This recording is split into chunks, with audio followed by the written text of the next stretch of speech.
Himmelstein bearingless torque transducers are ideal for applications where you have limited installation space available.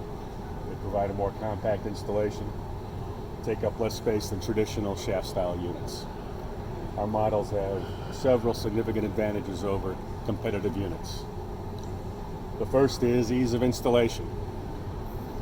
The transducer consists of a rotor sensing element and a stationary receiving antenna.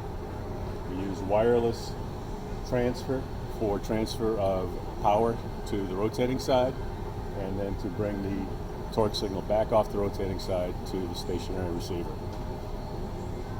The advantage of the installation is that we allow large tolerance in position of the stator relative to the rotor. Most competitive models need to be within 2 millimeters between rotor and stator, 80 thousandths. Himmelstein units can be up to 10 millimeters radially and plus or minus 11 millimeters axially. Positioning the rotor relative to the stator, all you need to do is just bring it into a point where you see that all three lights have turned green, and now you are in good position. If you back it off too far, then the lights will indicate that.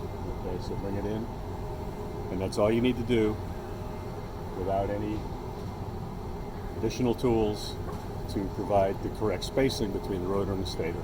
Additional advantages that we offer over competitive units is mechanical overload rating. We offer models with a 200% and a 400% overload rating.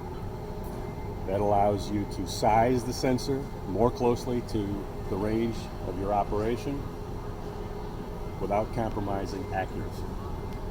Competitive units that have limited mechanical overload either reduces their safety factor, or they are forced to oversize the unit, which ultimately then results in reduced accuracy. Output signals from the unit are both analog, plus or minus 10 volt DC, digital, RS-232, 422, or 485, and then a frequency output, an FM output. On all outputs, we offer significant electrical overrange, so that signals are not clipped when you exceed full scale.